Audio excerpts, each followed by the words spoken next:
25 hours of labor, 6 hours of persistent back labor, 72 minutes of pushing, 0 hours of sleep. But that baby hit her chest. She looked up at me and said, "I cannot wait to do that again." A perfect birth? That's for her to decide.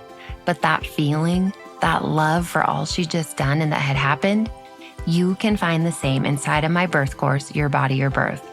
Created by a labor nurse who's seen it all and a mom who has done it 4 times, it is everything you need to actually understand what your body's doing, how to work with it, and how to make decisions you feel good about. You can walk into your birth calm, excited, and informed about every intervention or choice along the way, and you can walk out of your birth saying, "I cannot wait to do that again." To save 20% and get started for as little as $69 today, head over to thelabormama.com/birth or use the link in your show notes and be sure to input the code podcast at checkout.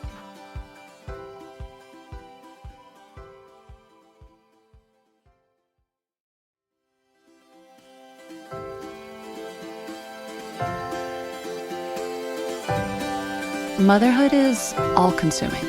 Having babies, nursing, feeling the fear of loving someone that much.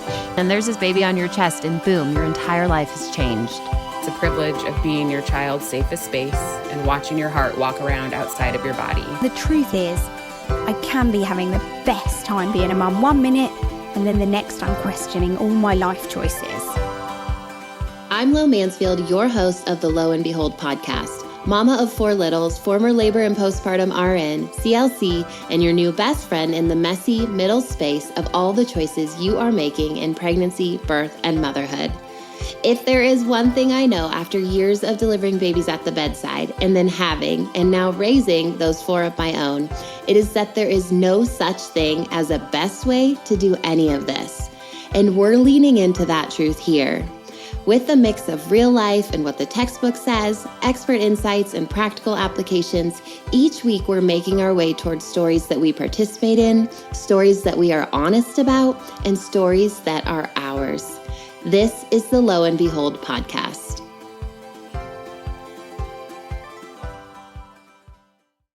Hello. Today is Birth Story Day. I have Hannah here with me. She is a student of mine, and she's going to share her 2 birth stories with us. Before we get started, I did want to mention to you that Hannah does briefly mention in her own story some history of sexual assault, and then there's some IVF and some repeated early miscarriages. So if any of that feels tender to you or not something that you want to take in right now, I would encourage you to just skip this episode and come back when or if you feel ready to listen to it.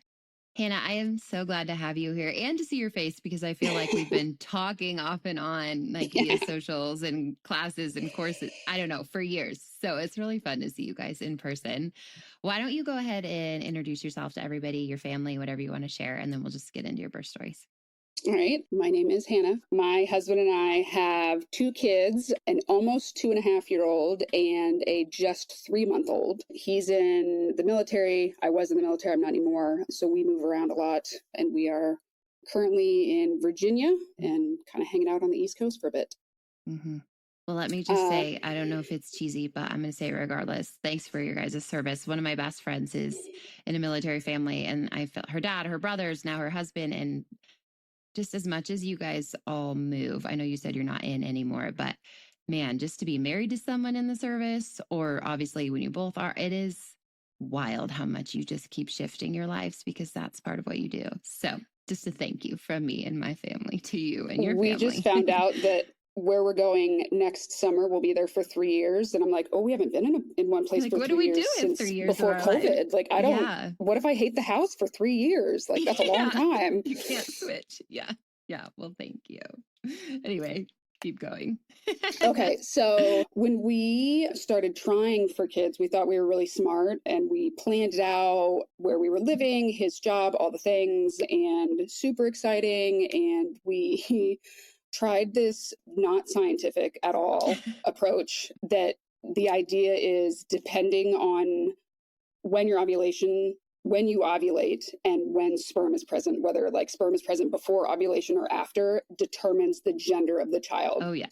That's a thing. Lots of people do that. Oh, yeah. I know I'm not the only one, but I also know but it's I not don't know science. that it really works that much, but you're not the only one.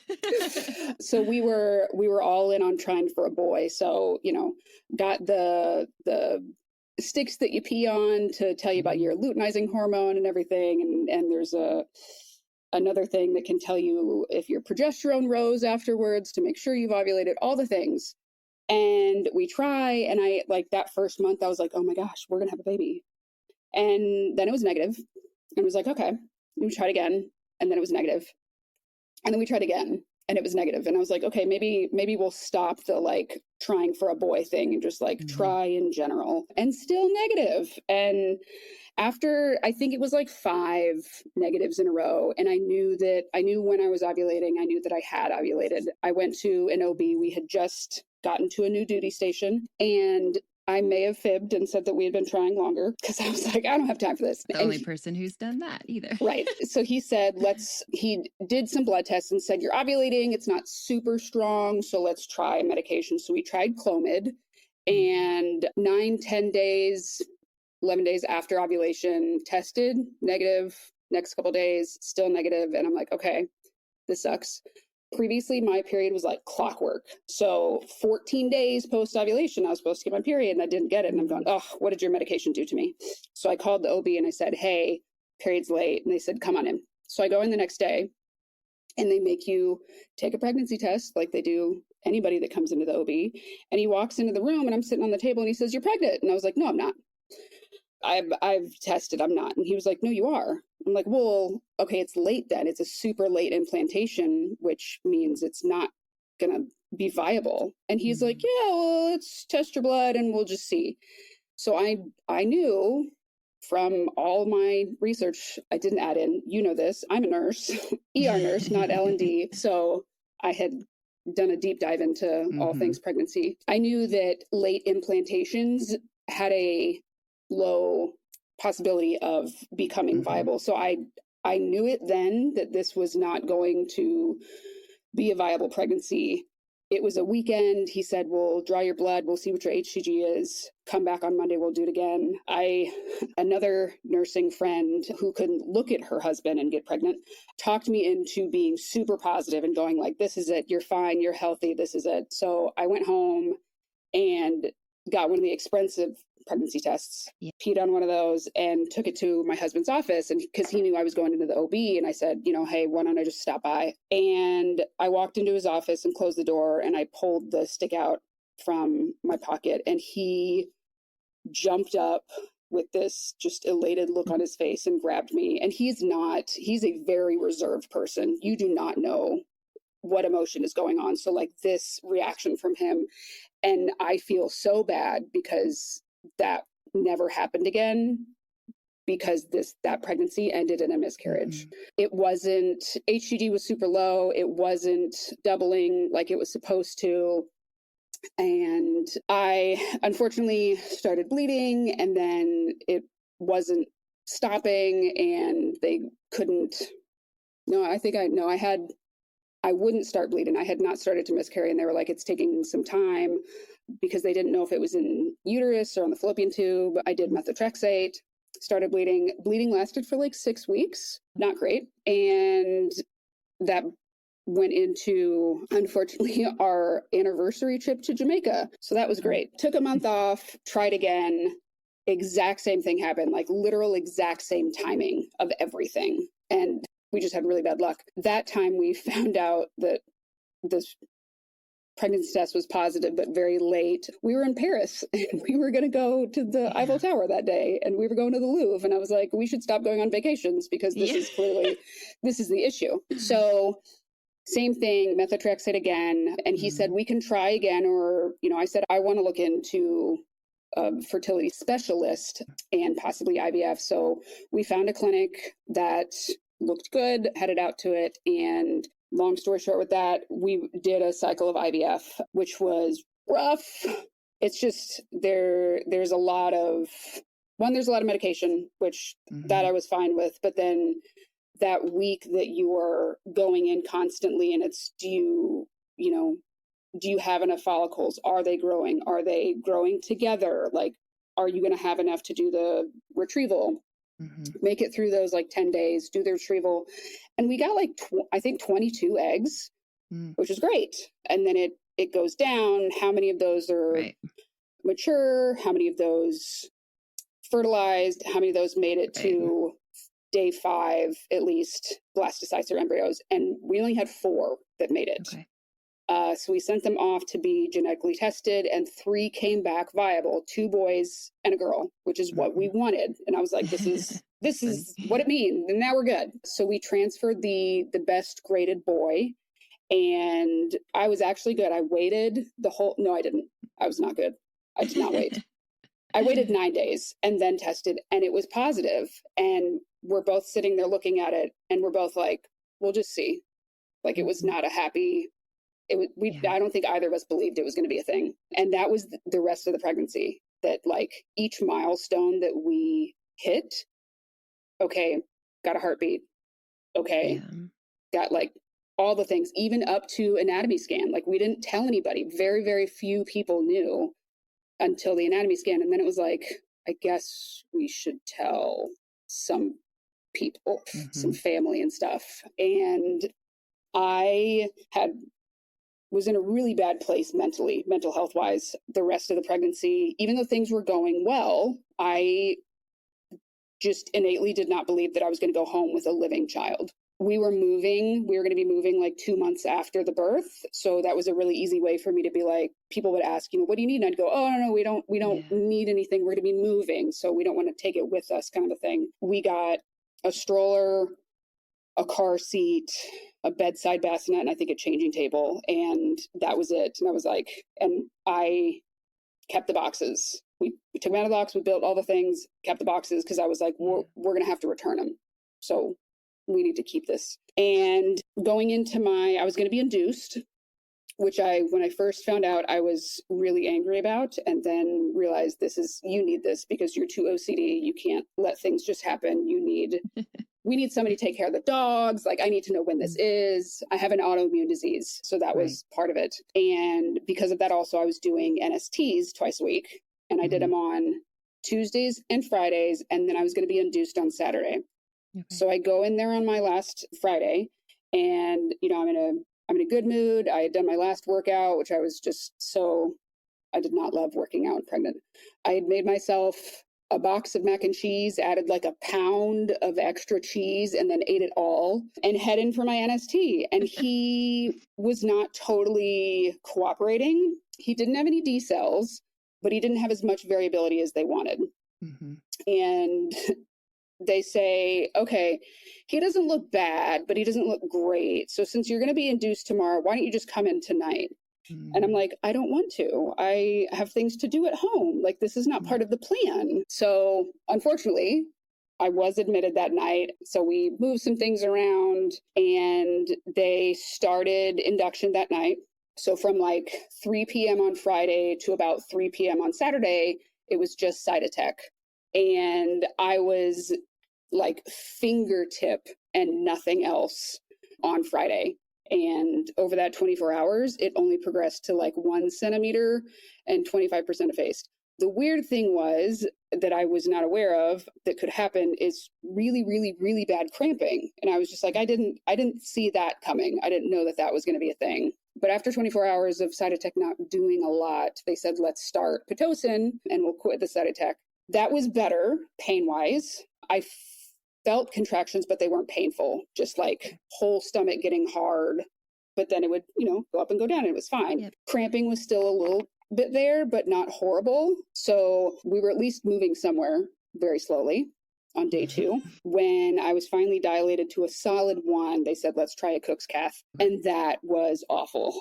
She, was the nicest she could be, but it was just not going in because my cervix was still super tight. So painful. Right. They could only inflate both sides like 50% of the way. And then it was like, are we even doing anything at all? Horrible back pain, like just not. And I'm going, man, like I'm barely into this, and I'm not handling this well. I had wanted no epidural, was still open to it, but I was like, you're not even in labor yet and you're dying. Like, you're not going to make this. But it was all the cramping. The contractions were not painful at all. It was this continuous cramping that I was just like, I did not have that on my bingo card. Overnight, pain was really bad. The provider that was on said, we can do some IV morphine and then IM morphine that will keep you like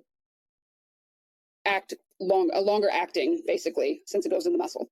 And I said, okay, let's try that. I got some sleep for like an hour, which was glorious. But then I woke up in horrible pain. And I was like, oh, that didn't last as long as I wanted it to. Spent the night kind of like rolling around and stuff.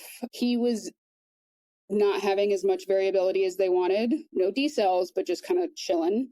So did some fluids, did some movement. And by the end of the night at almost shift change, that was the second night that I had the same nurse. And I said, like, I hate to say this, but like, I feel like I need an epidural. Like, this is just not working. And so we talked about how to phrase it because I get an early epidural basically. And we had this plan. And I'm like, okay, this is what we're going to do. And then the new provider came in and she was a midwife. And this was, I had my son at a military hospital. So some of the providers were civilian and some were military, and she was active duty. And she walked in, introduced herself and said, we're not really happy with how he's been on the monitor. So we're going to try a couple things. And if they don't work, we're going to go to the OR and do an emergency C-section. And I was like, that escalated quickly. Okay, was not thinking that. I did not know he was in that bad of shape. Okay. So the first thing was take the Cook's cath out. And immediately I heard the nurse say, oh, look, he perked up. Okay, great. And then the second thing was scalp stimulation. And I knew what it was, but I didn't know what I was in for. So I lay down and she starts, and the pounding of her knuckles on the bottom of my pelvic bone and just the like force that she was thrusting with was fairly unbearable. I was holding my husband's hand with one hand and the back of the headboard with the other to stop myself from not ramming into it. Started silent crying. I'm not a verbal person. I'm not a loud person. So I'm sitting there just silently crying and thinking like this has to stop. Like, it was hurting me. I could feel her finger thumping his head every time and just going like, this can't be normal. And she finally decided that was enough and he had had enough accelerations. And she goes, okay, so he's fine. And I'm like, I don't know, like, that was very bipolar view, emergency C-section. Okay, he's fine. Like, that was okay. And I'm still silently crying. And she stands up, and she's very tall and looking down over me, bed's in the lowest position. So I'm very low, she's very tall. And she just looks at me and goes, I'll give you a minute to get yourself together, and walked out. And I was like, oh my.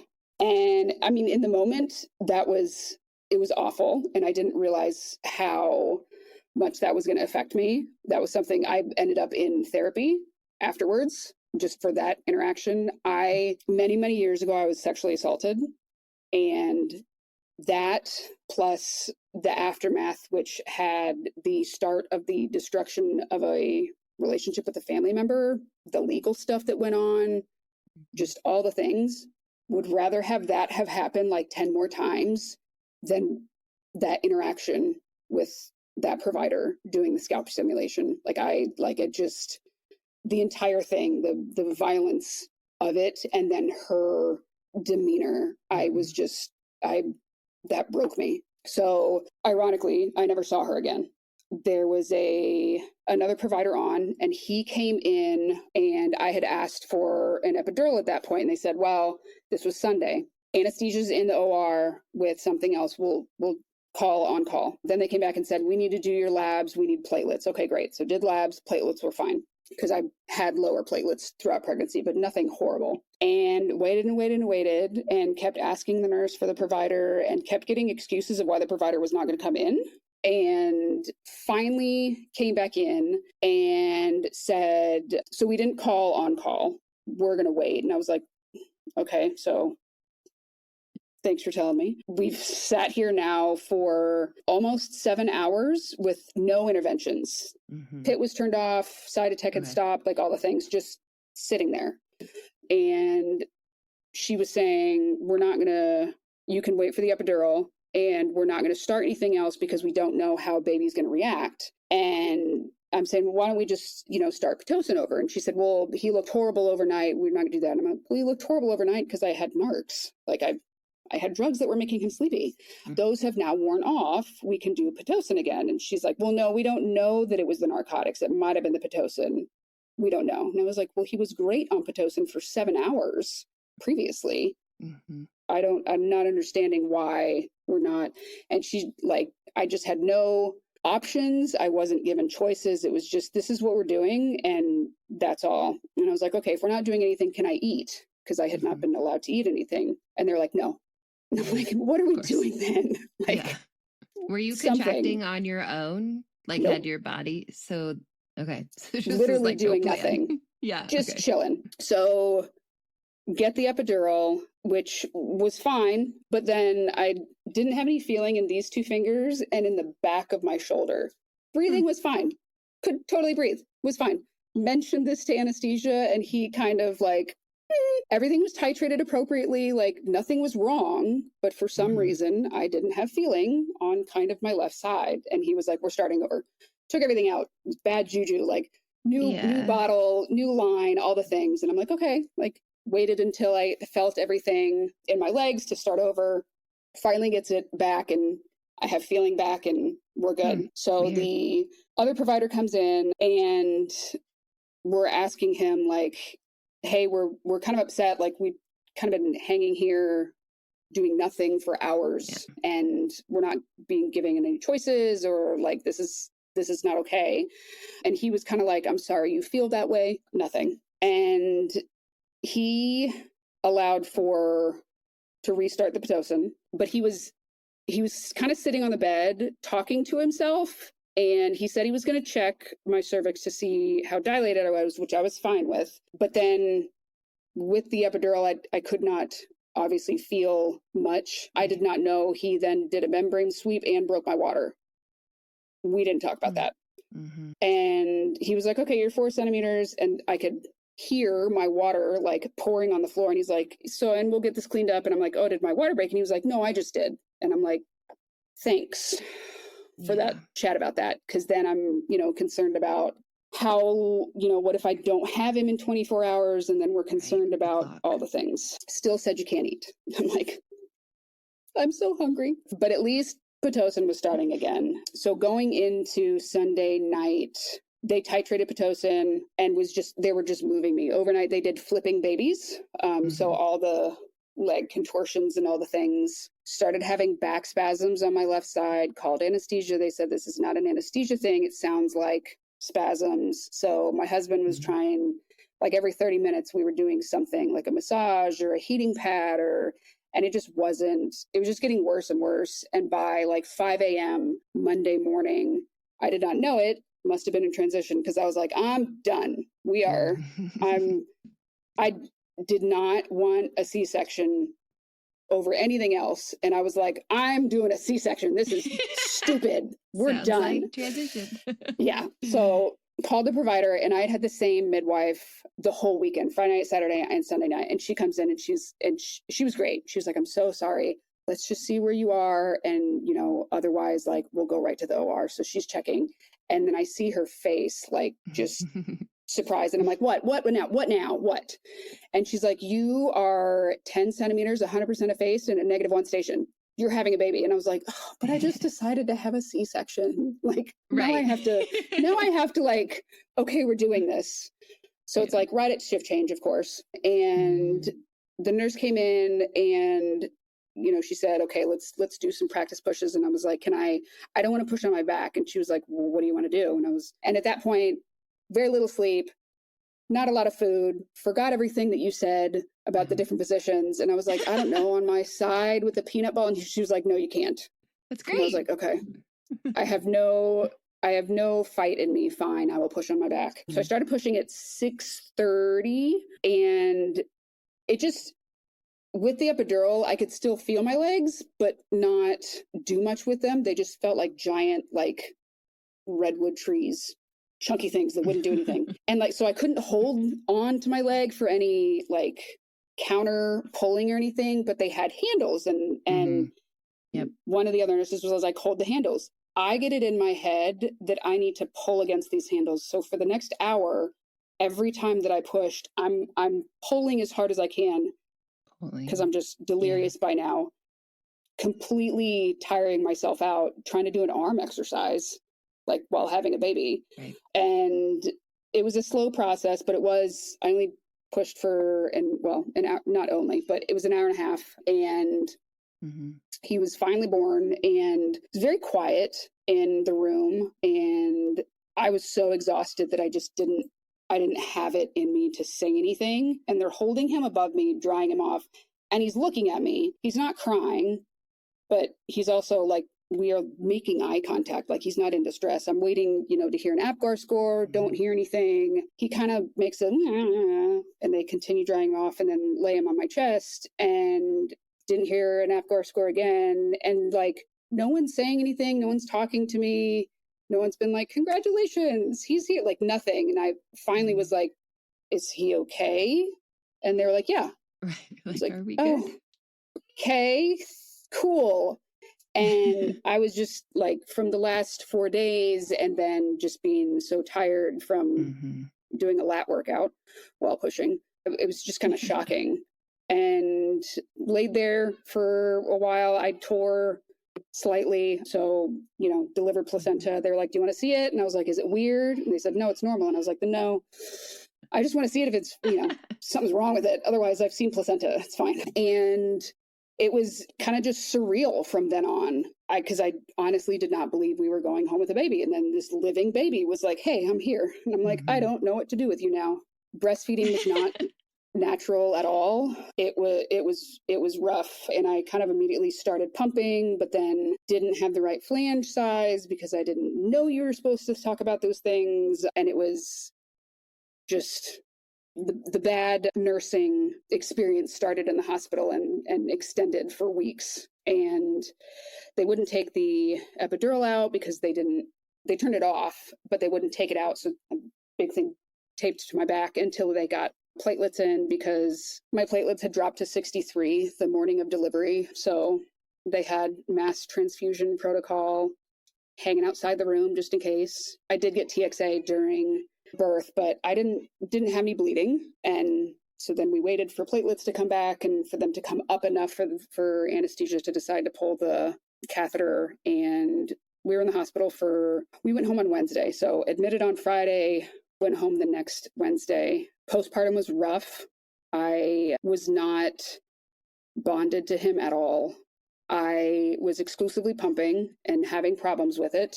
So I would pump while my husband would feed him a bottle. So we didn't have that, the nursing, the connection there. I had a volatile relationship with the pump instead. Had mastitis, had just all the problems, so many nights of a clogged duct and doom scrolling of what you need to do and heating pad, wet heat versus cold versus get in the shower and use a haka. Like it was awful. And there were so many times that I was like, just quit, just stop. It's fine. Fed is best. It's fine. Just stop. And I couldn't make myself stop. He had a lip and a tongue tie, so nursing was not going to work until that was taken care of. And then we were moving. So it was a really rough time. And I was bedridden because one of the small tears that I had popped. And when I went in to have it resutured, granulation tissue formed. And that's incredibly painful. And the only way to get rid of it is by burning it off. So I went in the first 2 or 3 weeks postpartum. I went back, I think 4 times to have it, liquid nitrogen off. So I was, couldn't walk, couldn't sit, couldn't feed my baby. It was bad, but he was fine and he was healthy. And I needed to figure out, you have this baby now.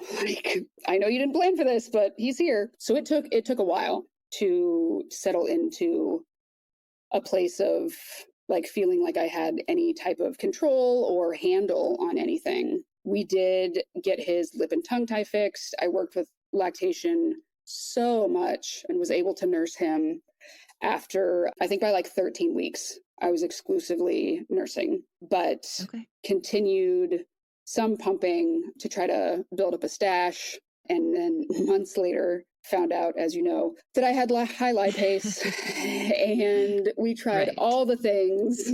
And I think like it was what he would accept was like 1 drop of breast milk to like 8 ounces of milk with vanilla extract. Otherwise he was not taking, because it was gross. I mean, soap to the extreme. So that was another, like, I had no idea this was a thing. Like I was not prepared for the nursing and lactation side of things. I did not know that was something that you really need to do your due diligence before birth. So got through therapy, worked on some things, knew that we wanted more kids, but I was like, I don't know how to do this again. Time went on. When right after he turned 1, we were going to do another transfer. We were in a different state by then, worked out with our IVF clinic to do it remote. So like all the monitoring was in Florida, and then that went well. It was fine. We flew up to North Carolina and went to the clinic. Everything was going great. We transferred the girl and thought everything was fine, and she didn't stick. And it was just kind of this just happens. So then it was, okay, we have 1 embryo left. Do we put all of our eggs in this basket, literally? And then if he doesn't stick, we know we're doing a whole another round of IVF. The whole retrieval. Yeah. So we decided to do another retrieval. And in hindsight, it was a horrible decision not to just stay with the clinic in North Carolina and do the back and forth. Decided to use a clinic that was local, and it was awful. They were very much a numbers clinic. Just need to get people in here, boost our numbers. We ended up with, I think, two boys and 2 girls after all was said and done. And they transferred one of the girls, and she stuck.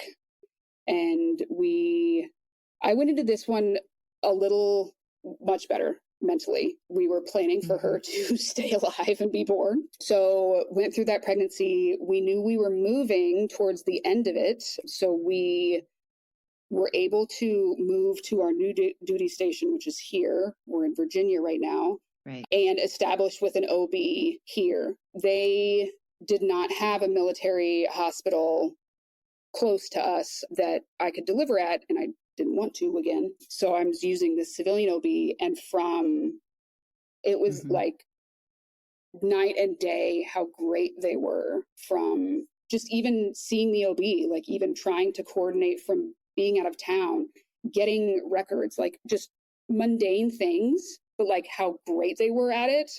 I had the same OB the entire time. He was fantastic, and MFM was fantastic. There were a ton of them, and they were all, I did not know that you could have that type of experience with providers. And got down to scheduling induction, and we scheduled it they didn't do it on weekends, so we ended up scheduling it for like 38 and 5 instead of 39. And I saw my OB the day before. He checked me, because if I was not dilated at all, I was going to go in that night and do Cytotec overnight. I was at 2 centimeters and 60%. So he was like, nope, go in tomorrow morning. I'll see you tomorrow morning. We got up bright and early, went to Denny's. I had so much food just in case.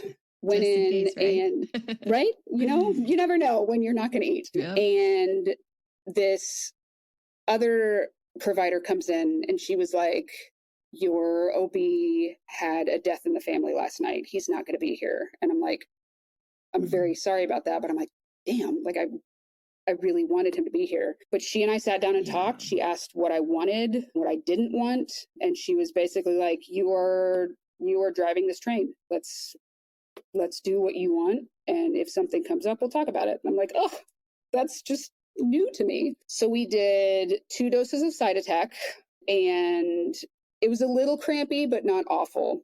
Oh, I guess I should add this in. The reason why the Cytotec was so awful and the Cook's cath was so awful and all the things is because I had scar tissue on my cervix. So it would not dilate. It was trying to break up while I was dilating. And that was just not great. No more scar tissue this time. So things were much easier. Right. So after the 2 doses of Cytotec, they were like, do you want to try Cook's cath? And I was like, I will try it, but it was so awful last time. And it was a different provider that came in and did it. And she was so like gentle and like she'd move like an inch and be like, are you okay? Another inch and be like, are you okay? And I'm like, no, you're good. Like, this is okay. I will tell you if it's bad. Completely different than the other time. Left that in for like 2 hours and then tugged a little bit and it fell out. And they're like, great, you're like 5 centimeters now then. Okay, should we start Pitocin? And they're like, do you want to start Pitocin? And I was like, sure. Like it was very much like, let's talk about what you want and we'll do whatever you want. I was like, it'd be great if I could have the baby today and not like 4 days later. And they're like, we'll go as fast or slow as you want, as long as it's safe. And I'm like, okay. So, I mean, we'd gotten there, started Cytotec at 9 in. This is now like 3 in the afternoon. Started PIT every 30 minutes, increased, got to 4:30 and I was at 6 of PIT. And is that where I feel like it was the cutoff, like they don't go any higher. Was feeling contractions. Well, it just depends. I've gone way higher, so yeah. Maybe I was feeling contractions, but they weren't awful. And I was like, let's do a cervical check, see where I'm at. I was at 6 and she was like, if you really want to like push things on, we can break your water. And I'm like, sure, let's do that. Let's see what happens. That was the key because then I felt everything and was like, okay, I can no longer sit on a ball and watch Hulu.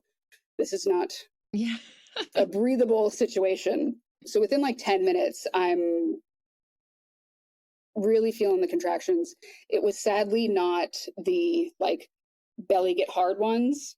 It was the like really low uterine cramping that was just like, this is your period on crack kind of a thing. Wasn't comfortable laying or sitting down. So I sat the bed up and turned around and was kind of like hanging over it, like on my knees, decided to try nitro, which I didn't know, it makes sense, but I didn't know that the mask was going to be so, like you would have to fully seal it to your face and then take it off to exhale. That's hard to do when you're in pain. And also didn't know that you needed to start doing it like 30 seconds before the contraction starts.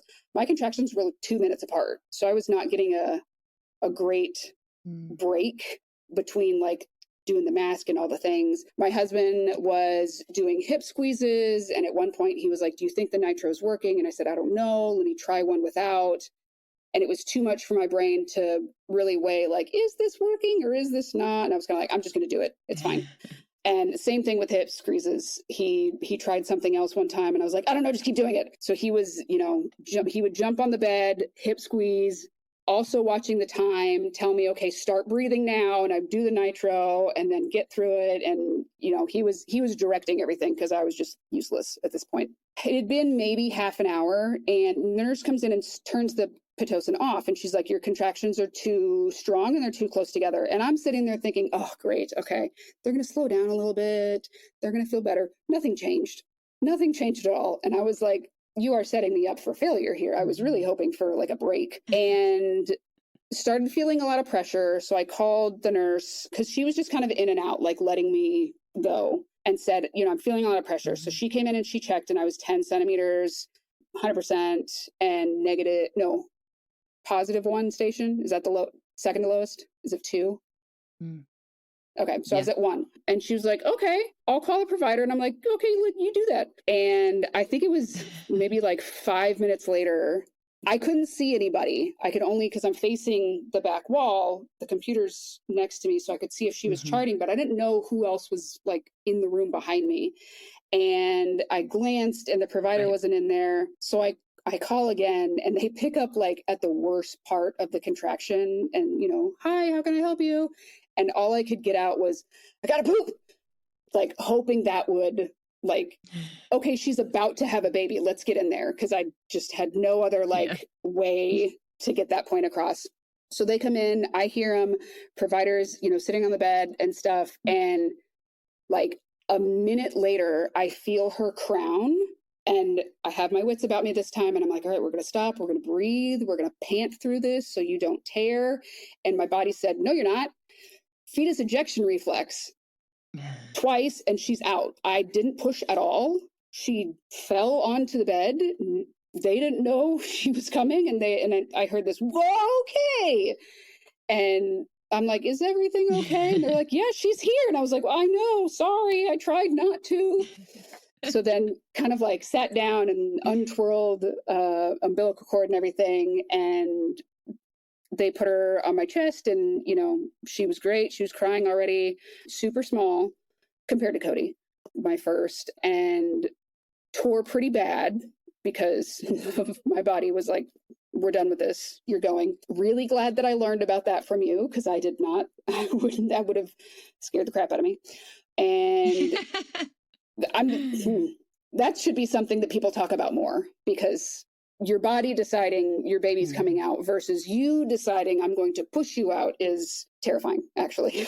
She was fine. I had done more of my due diligence on nursing and everything, and she latched while I was still laying there in that first hour, and just postpartum was so different, and in the hospital and even, getting out of the hospital and stuff. And it was a complete night and day difference of experiences. And I'm glad it happened that way because if the good experience had been first and then the bad experience had been second, I would not have wanted that to be like how I left things. Yeah. I don't think we are not going to do a third, even though we had said that all along because of the IVF.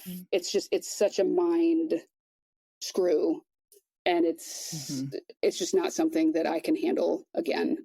So we have our two perfect little kids, and this has just been a very, very wild last couple of years of so much planning, and then what is it?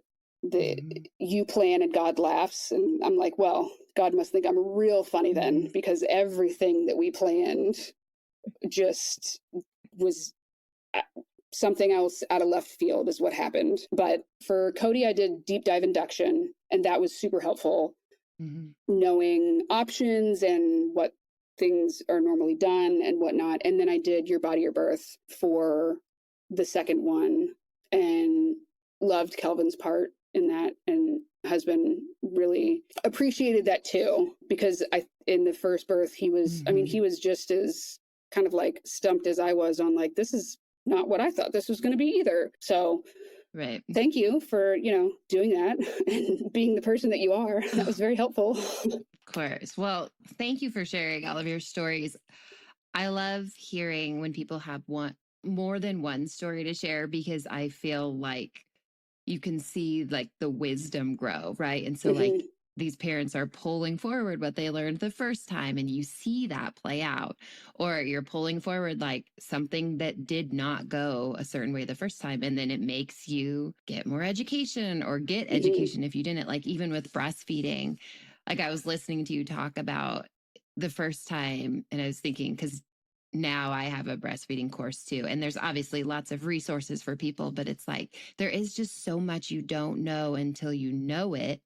And some of these things are really big to try and navigate in the moment. So if we can get familiar with them before, it doesn't mean your baby won't be tongue-tied, or it doesn't mean you don't need a Cook's catheter, but like to not have everything feel like it's coming out of left field. It's just like such a game changer. So when you have wisdom, it's so helpful. And then if you pull education through as well, it's just like putting that all together. It feels like you have this classic first birth, really hard, really long, like all those things. And then second birth, it's like you knew what was going on. Your body knew what was going on. Your husband knew more of what was going on. And so often you just get that better experience because you're pulling so much forward from the first time too. So it's just nice to hear, I think, for those people who have that rough first time, knowing like it can be better. And then I also think if it is your first time, going, okay, like, yes, And knowing like you can have a good first time too. I don't want anyone to hear me saying that's not true. But like you said, like, oh, learning, education, like learning how to advocate and speak up in some of those hard combos, like all of that stuff that we hear about on social media or wherever we are, it does matter. And it does make a difference. And Yeah. even like as a nurse, I know that advocation for our patients and everything is huge, and I have no problem doing that. And so I didn't think that was going to be an issue for me as the patient, and it still is. So like even going into things knowing like, oh, I know what to do in this situation. There might be extenuating circumstances where it's like you can't do what you thought you were going to do, or something just doesn't go the way that you thought it was, and knowing like that's not the end of the world. Move past it, or figure something else out, because I was sure that I would be able to speak my mind, and in the moment I couldn't at all, and that was another learning thing. Right. Okay. Well, I know you mentioned you're a student, and obviously it's funny because so much of what you shared, I'm just remembering like DMs and messages and all of it. Like I'm familiar with your story. And then sometimes I'm like, oh, she needs to explain more because I know what she's talking about, but not everyone does. So you shared a ton of details, which is great. And yes, you were a student with me. Any other though, like birth podcasts, books, like other things that you did love either with baby number 1 or with baby number 2 as you've gone along? So I think the first people that I saw on Instagram that had anything to do with pregnancy and birth was Mama Stay Fit.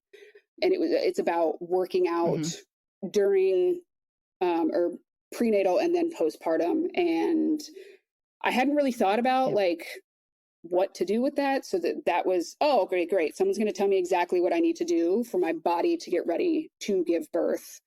And it's a pair of sisters. One is an L&D nurse who's in midwifery school right now. The other has degrees in, I think, kinesiology. And they have these courses that you can do all with working out. They've got a pelvic floor physical therapist that works with them now, who's great. And I've followed them. I think they were the first ones that I followed. And then shortly after I found you, right? I think it was right after you guys moved overseas. And then just kind of, once you follow one person, then Instagram's like, follow this person too. And that's how you see everything. But you two, Mama Stay Fit, and then you have been the big ones that I have followed. And then I do love Babies Over 35. She's a maternal fetal medicine specialist, and she debunks all the non-evidence-based things. Like she's a MFM and OB that just knows everything. And so if you have a question about something, I would just look up her stuff to see, is this real? Is this fake? Is this the right thing to do? Is this what's recommended? So on and so forth. But that was it. Okay, perfect. And in terms of someone, if they wanted to reach out to you, ask you a question or something about your stories, can they do that? Is there somewhere that you're comfortable with them DMing you or emailing you or whatever? Where would that be? Yeah, all of my socials are private, but absolutely send a message, and I have no problem talking with anybody. Okay, and then last question that I asked just for fun, so it can be anything. What is something in your life right now that is just making you excited, sparking a ton of joy, just something really good right now? My son is starting Montessori preschool tomorrow, and we went to his classroom today, and he's just so excited. He won't show it, but at home he's all excited, running around, school. And then he gets there and he's super quiet, but he's so excited for it. And that makes me so happy because I hated school, and I'm really glad that it looks like he's going to like it. I love that. I just dropped my son off at his first day of pre-K today. So we're literally like right there with you, and he's excited, and he just walks in. I mean, we're walking out and he's like, Mom, can I have a hug? Sure. And then bye, see you later. So okay, bye. Super sweet when they're excited, and they are. Yeah, they're not always going to be like that excited. Right. So it's nice when they are, so you don't feel like your heart is breaking because you're doing something, bad to them or for them or whatever. So yeah, I hope it's definitely great for you guys, concerned about. It's pretty sweet when they love it. Definitely concerned about leaving him tomorrow and him realizing like we're not staying. But today it was great when we got to go in together and leave together. That was fun. Perfect. Okay. Well, thank you so much, Hannah. It was just so nice to hear the fullness of both stories and get kind of that like start to finish. And also, you're still only 3 months postpartum. So I feel like I should be saying like, good luck or keep going or you're doing great because you're still right in it. So thank you for giving me an hour. I know it's not easy with babies and kids sleeping in the house and all that. So thank you. Of course. Of course. Thank you so much for listening to the Lo and Behold podcast. I hope there was something for you in today's episode that made you think, made you laugh, or made you feel seen. For show notes and links to the resources, freebies, or discount codes mentioned in this episode, please head over to loandbeholdpodcast.com. If you aren't following along yet, make sure to tap subscribe or follow in your podcast app so we can keep hanging out together. And if you haven't heard it yet today, you're doing a really good job. A little reminder for you before you go. Opinions shared by guests of this show are their own and do not always reflect those of myself and the Labor Mama platform. Additionally, the information you hear on this podcast or that you receive via any linked resources should not be considered medical advice. Please see our full disclaimer at the link in your show notes.